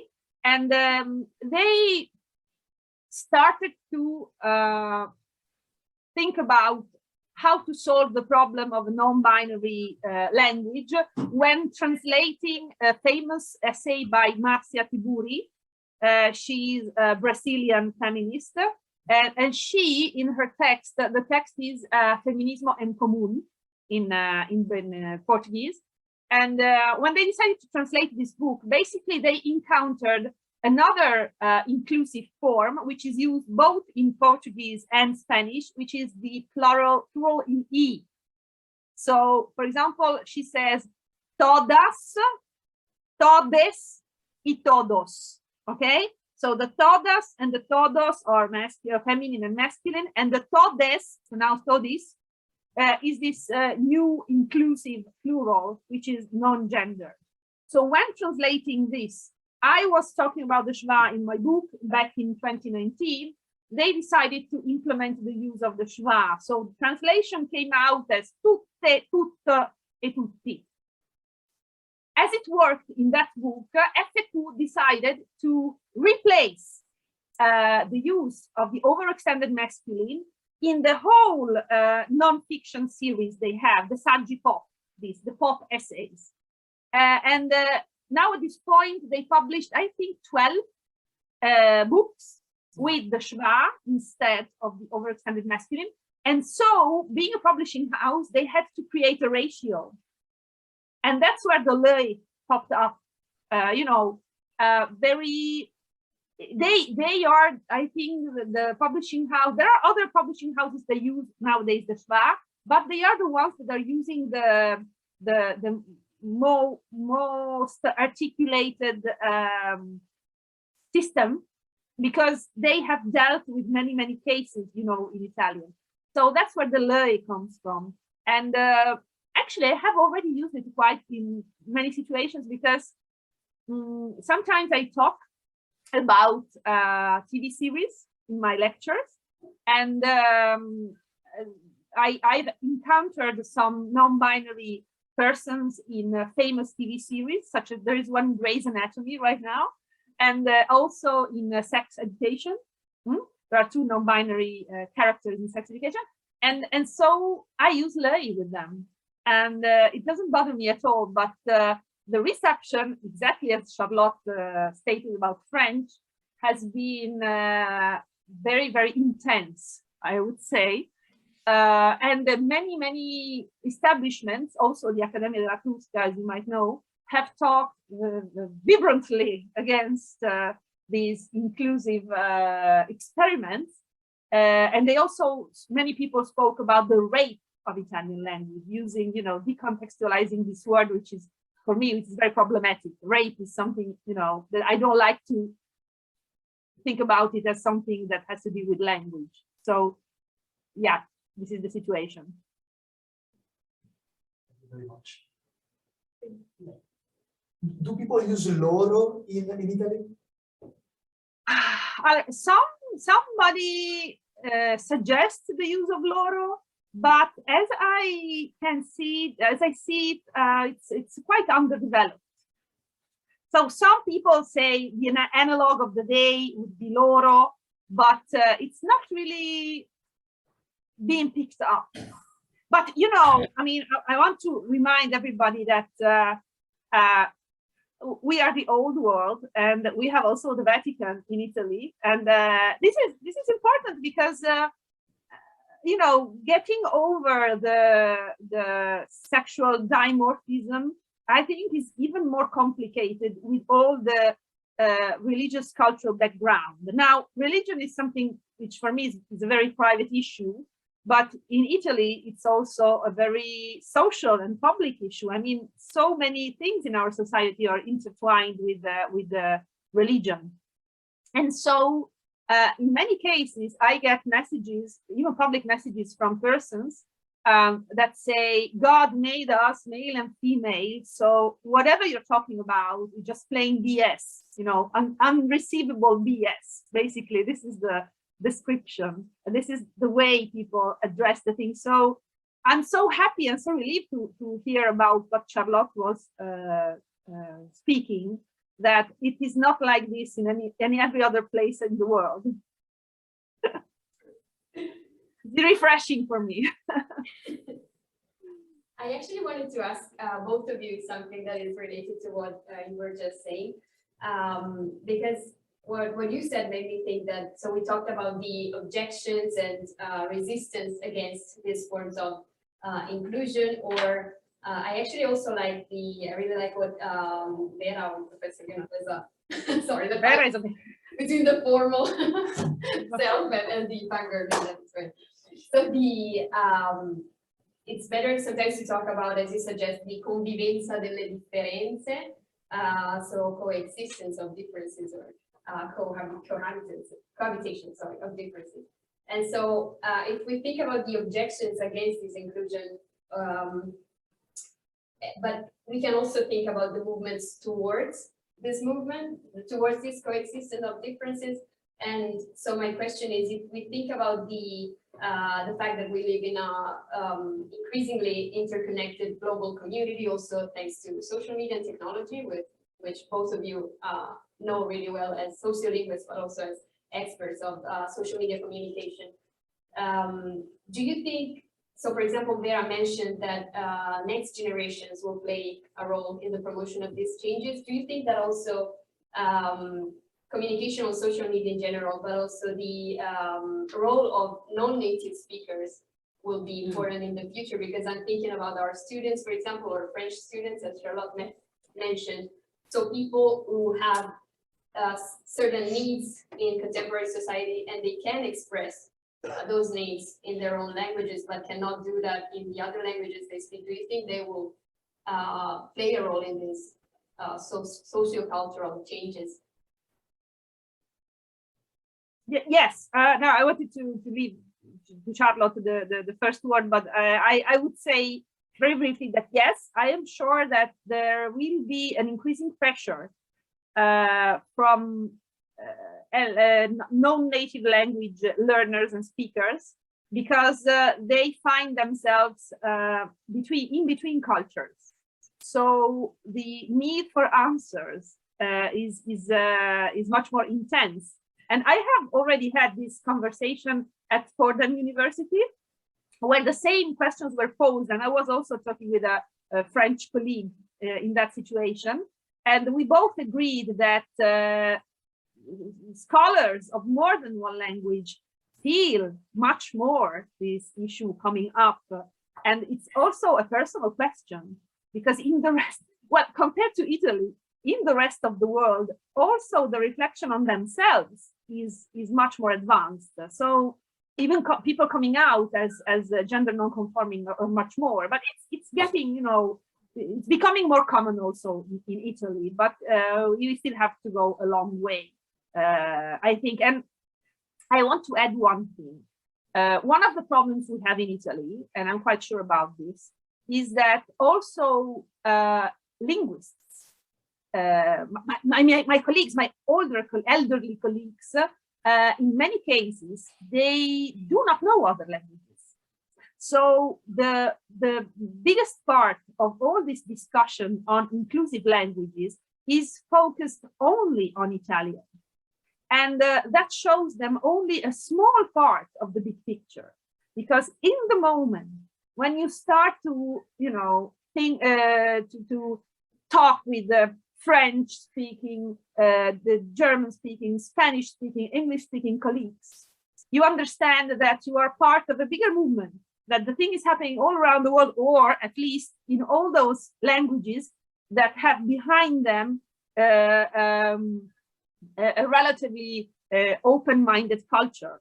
I would say Hungarian, which is gender-free, could be the paradise for gender non-conforming people. But as we sadly, very sadly know, the situation is so bad that even coming out as a homosexual is a social problem, is a threat for somebody's life. So it's not enough to work on language. But I also think that when you see that so many languages are talking about these issues and are working on these issues, this helps you understand that you know, this is not something coming out of my crazy brain or a group of crazy feminists or things like that. It's something that most culture are feeling as a need. So I'm always encouraging my colleagues to look over our linguistic boundaries. It's so interesting for me that most of my colleagues do not know English, or do not know a word of German, or, you know, even not acknowledging the existence of the issue in other languages. It's quite interesting. For me, it was so incredibly refreshing to participate to a multi-linguistic panel in Bern in November. And of course, they were dealing with the problem of intercomprehension between the three biggest, most important languages in Switzerland: French, German, and Italian. And it was incredible for me that the problems posed were very practical. For example, of all the solutions shown by Charlotte, which one could be better, which could be workable, you know, when I had to translate to German and so on.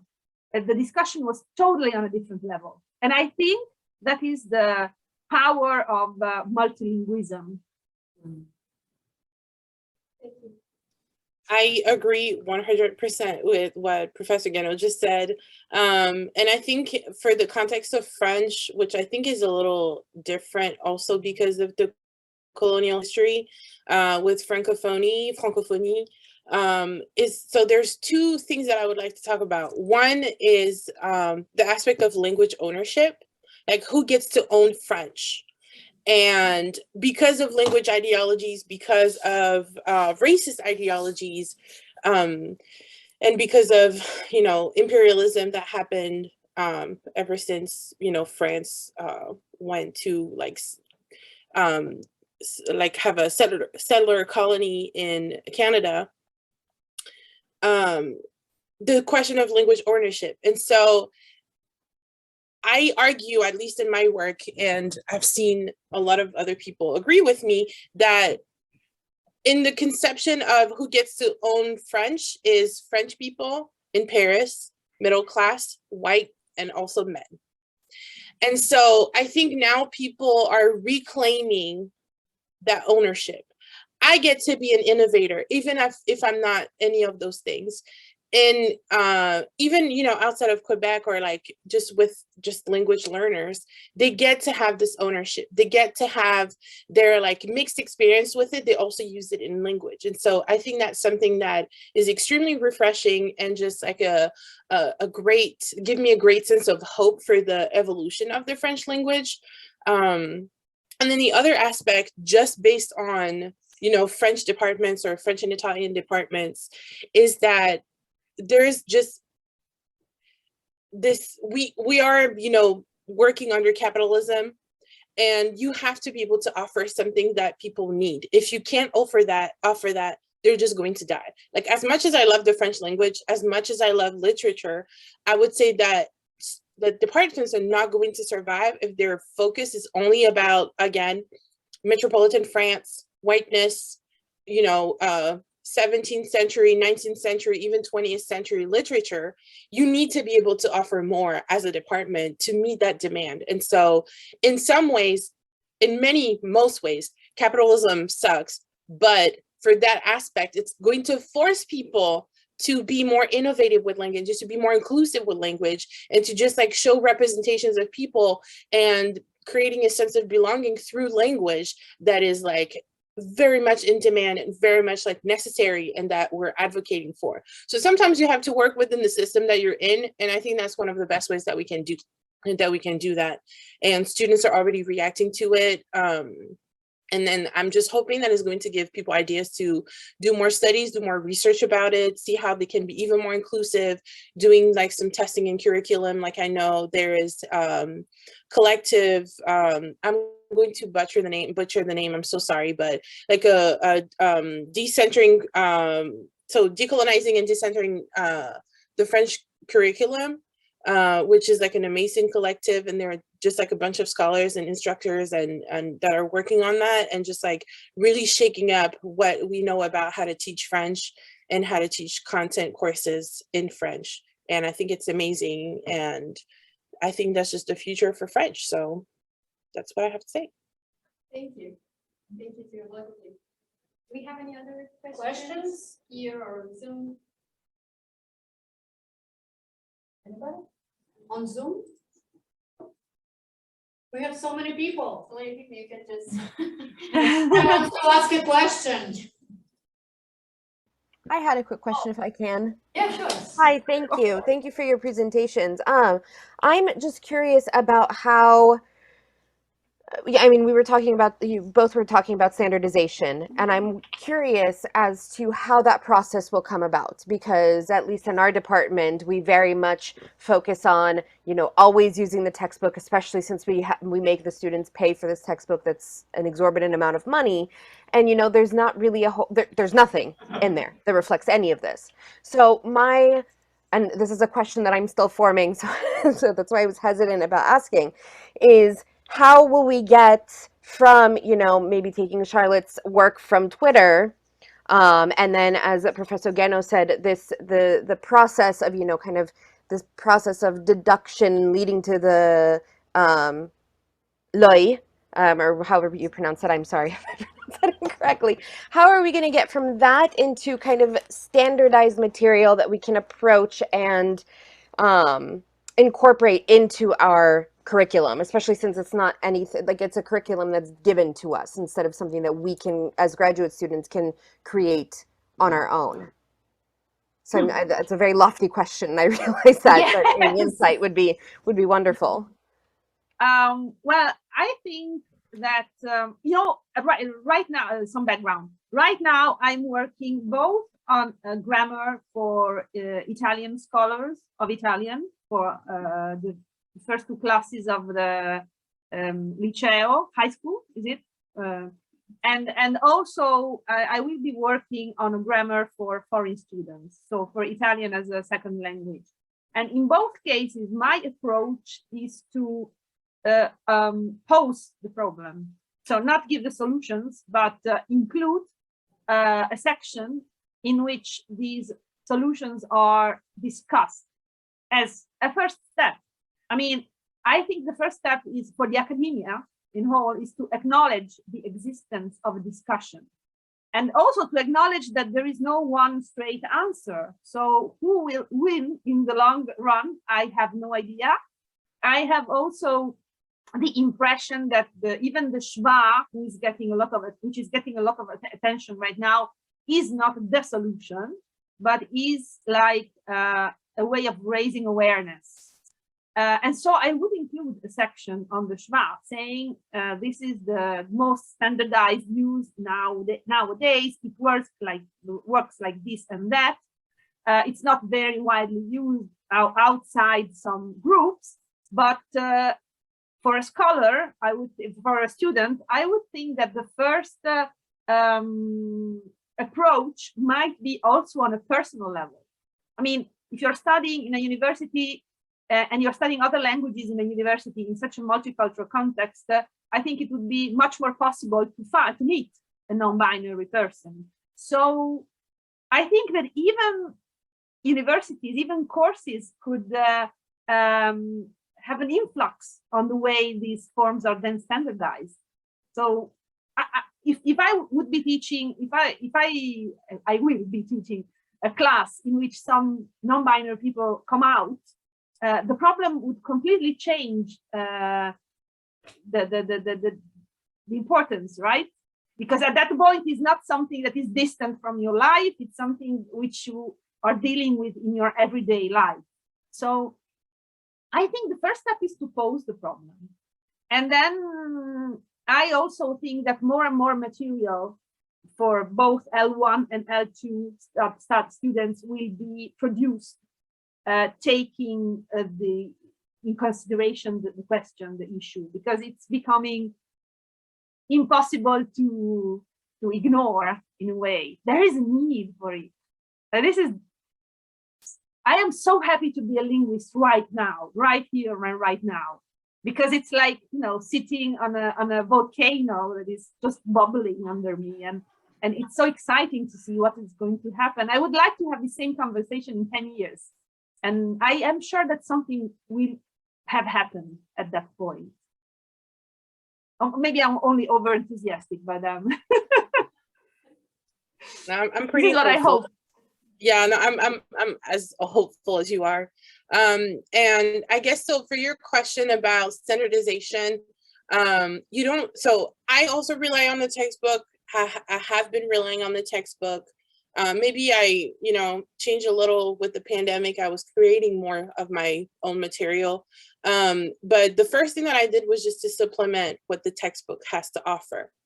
Because students are aware of gender identities and their plurality, they it's just like say like, hey, there's some forms that exist that are different. And for me, it started with pronouns, and I was like, I don't have answers for most of the vocab, but I'm going to look into it. And that's how I started my research. And so the way I did that is I started with my students, and then I started talking to other TAs about it who I knew were sensitive to the topic because they were like allies, because they were LGBTQ plus and they wanted to be able to talk about themselves like that. And then I talked about it to the director of basic language and she was like, you know what, that's a great topic. You should talk about it at the professionalization workshop at the beginning of the year. And so I created a cheat sheet and I was sharing it with my colleagues and I was like, I don't have any information on Italian because I don't speak Italian. I was already recommending the readings by Professor Gheno at the time. And because some of my colleagues were like, no, like that doesn't exist. And I was like, you know what, it does here.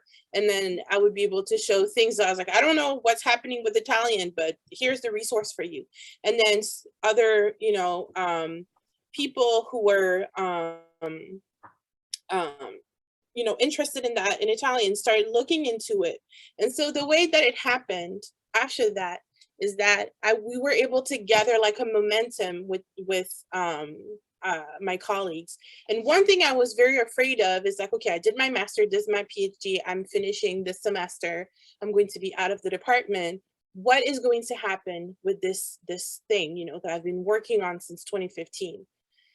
And one of my colleagues and dear friend had a very, very smart move, is that we designed 4 guides actually, one for instructors in Italian, one for instructors in French, one for students in Italian, one for students in French, to explain what's at stake, how it works, how to get more information.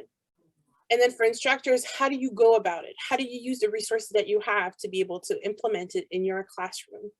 And then we presented it to the faculty meeting so that they can vote on it. And it became part of the DNA of the department to have this progress.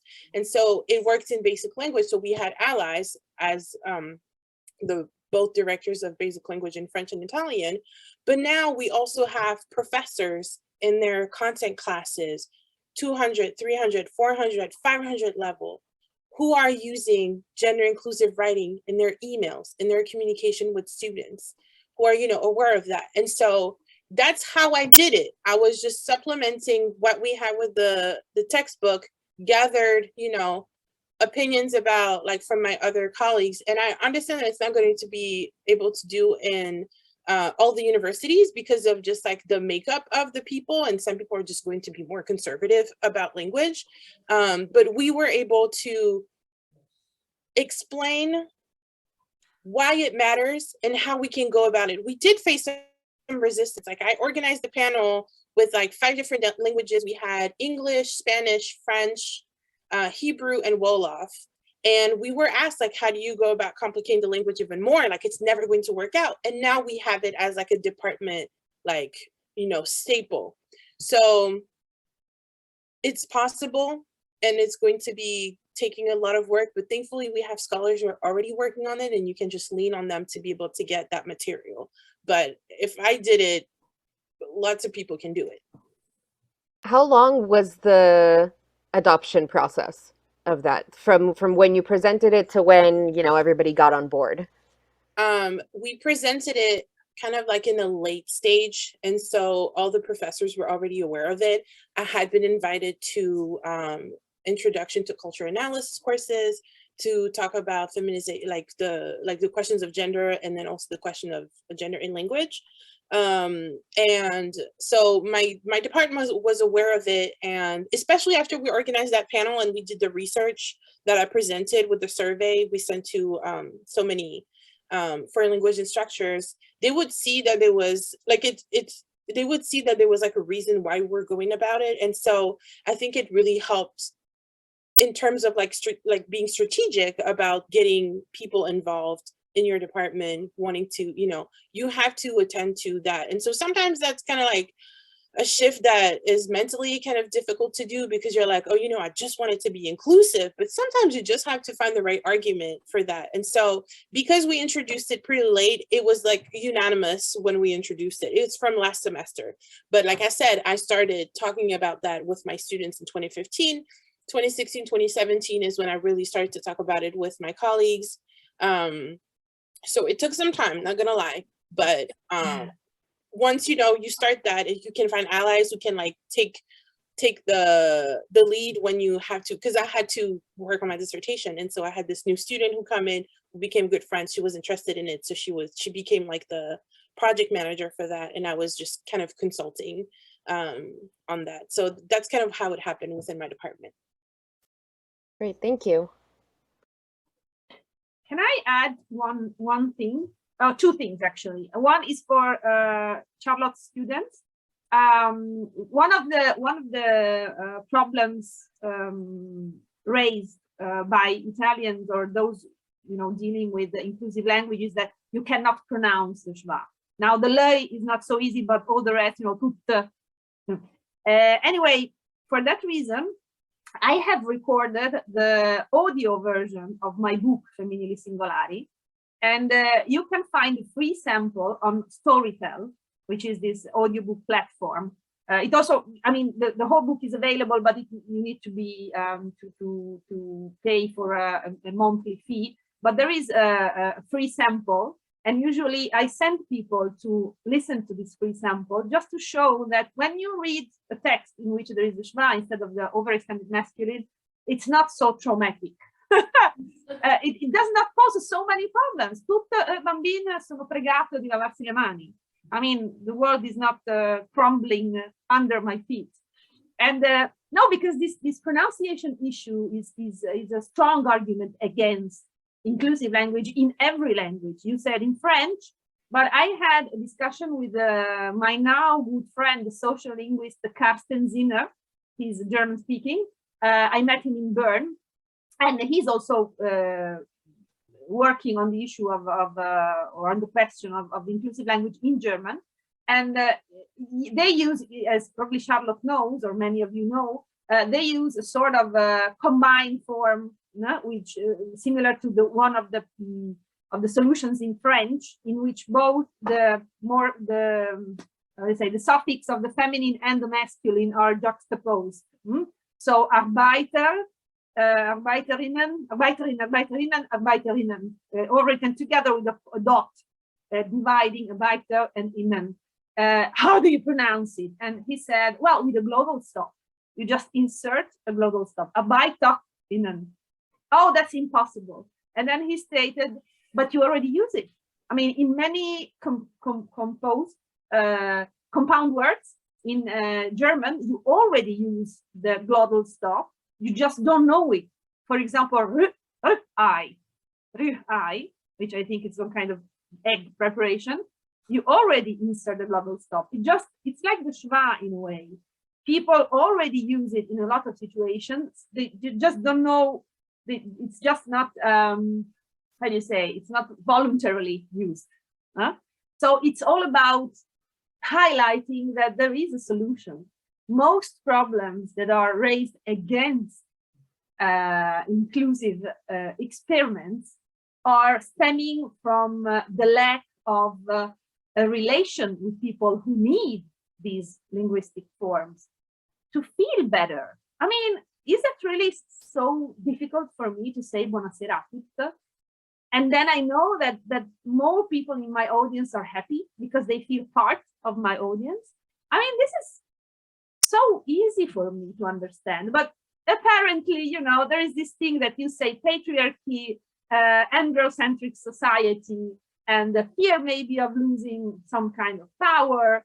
And let us remember that it's not only male persons who are patriarchal, but there are also a lot of female persons that participate to patriarchy. This is very well highlighted by an author named Chiara Bottici. She has written a very nice book called The Anarcha-Feminism Manifest. I think it's also available in English. And she states very clearly that you must remember that there is a feminine, not feminist, a feminine elite who feels perfectly, like a pea in a pod in the patriarchy, because they are part of the patriarchal system. So dismantling the power pyramid inside the patriarchy stems also from changes in language. And I understand that not everybody likes this kind of movement. So I'm more than happy to hear that people are getting more and more aware about this issue everywhere in the world. Thank you.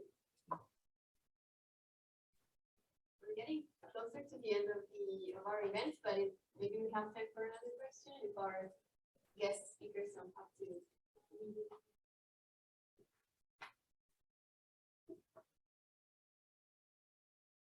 I'll just make a comment because you made me think about so many things, but also my native language, which is Polish. I thought Polish was helpless. And then I listened to a book, and we actually have a neutral gender, which is interesting. And I was listening to a book and translated from English, fantasy book. And there was a perfect solution in it. So easy. I was just amazed that there are solutions to everything as long as there is goodwill. And as long as people are trying to experiment and are open-minded and compassionate to others. So that's, what was that? We have a patriarcato del telefono, the patriarchy of the soul. Yeah, so I mean, I think the empathy and compassion and just sharing ideas, and I think in our case, doing as much as we can in our little, everyday classroom work is what matters and what can change, even the little things. So that's what I think. Yeah, no, it's and I also agree with what Vera said about the fact that it's also a matter of linguistic education, even in our own countries. Like in Italy, people don't reflect on their own languages. They don't know how it works. I mean, they learn the grammar, but they don't know like the origin of words or things like that. So it's important to also take that into consideration. Yeah. Thank you so much. We really, I'm like inspired. Yes. And I want to go and change things immediately. I already have a plan in my head, so we need to brace for the next year. It's all thanks to you. Yeah. Thank you to Vera. If you want, I can share the slides. I can send the slides to Lucia, so you can. Okay. Yes. Okay. And I also insert some reading suggestions, so from the internet, so you can find some material. Okay. Thank you so much. Yes, if you and Charlotte would like to share the slides with me, I can. And as I said in the chat, I will also share the recording of this event to whomever is interested. So, yeah. Thank you. And please, can I have also Charlotte's slides? Because I'd like to. Okay, thank you. Thank you, Charlotte, because it was really, really precious for me. So thank you so much. Of course, thank you. Yeah, we will share all the material. So. Thank you very much. And yeah, thank you also to everyone who came on Zoom or who joined us here in this class. So it was really inspiring, and I hope to see you. Thank you. See you next time. Bye-bye. Ciao. Ciao. Ciao. Salut.